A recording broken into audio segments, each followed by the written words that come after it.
All of the stars in the sky are ringing. Triggered by the turbulent rise and fall of hot gases on a star's surface, the vibrations penetrate deep into the stellar interior and become resonating tones that reveal the star's size, composition, and mass.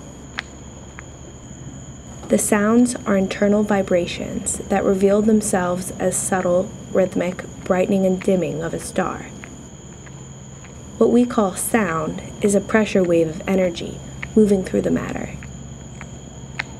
The sounds do not travel off the stars because sound cannot travel through a vacuum. But even if a star makes a sound no one hears, the sound still exists.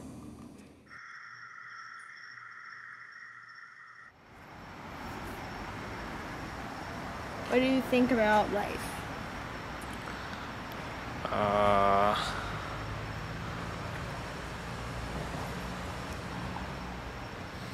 It's a tough question. From this distant vantage point, the Earth might not seem of any particular interest. But for us, it's different. Consider again that dot. That's here. That's home. That's us. On it, everyone you love, everyone you know, everyone you ever heard of, every human being who ever was, lived out their lives. The aggregate of our joy and suffering, thousands of confident religions, ideologies, and economic doctrines, every hunter and forager, every hero and coward, every creator and destroyer of civilization, every king and peasant, every young couple in love, every mother and father, hopeful child, inventor and explorer, every teacher of morals, every corrupt politician, every superstar, every supreme leader, every saint and sinner in the history of our species lived there, on the mote of dust, suspended in a sunbeam.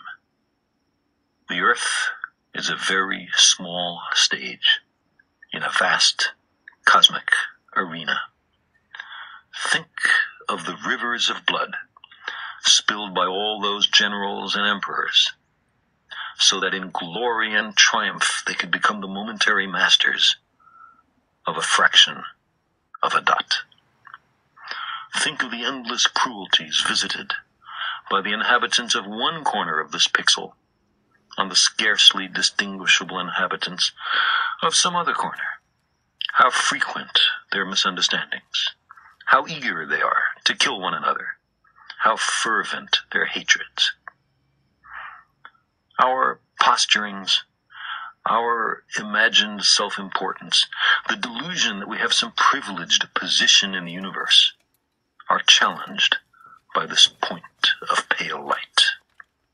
Our planet is a lonely speck in the great enveloping cosmic dark.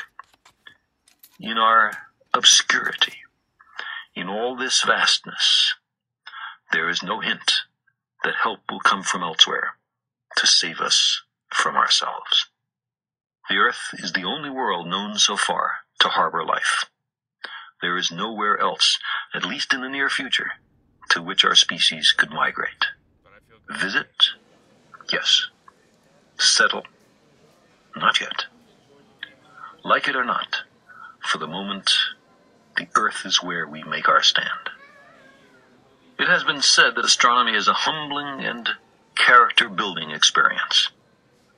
There is perhaps no better demonstration of the folly of human conceits than this distant image of our tiny world. To me, it underscores our responsibility to deal more kindly with one another and to preserve and cherish the pale blue dot, the only home we've ever known. Wow, I feel so sick. No idea what's wrong with me.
planets was easy. All you needed was a 10-cent movie ticket and a nickel bag of popcorn.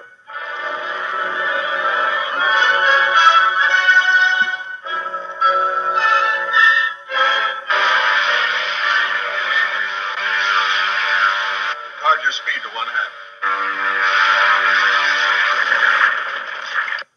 What was that? I don't know. Two of Killer Kane's ships coming up fast behind us.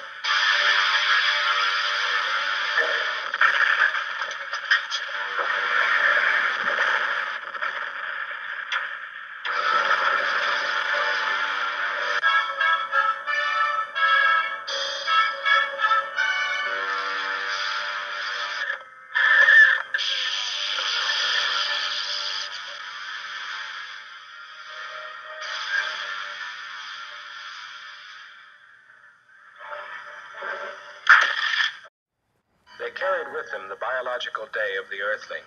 3 meals, a snack or two, 8 hours of sleep. 3 days.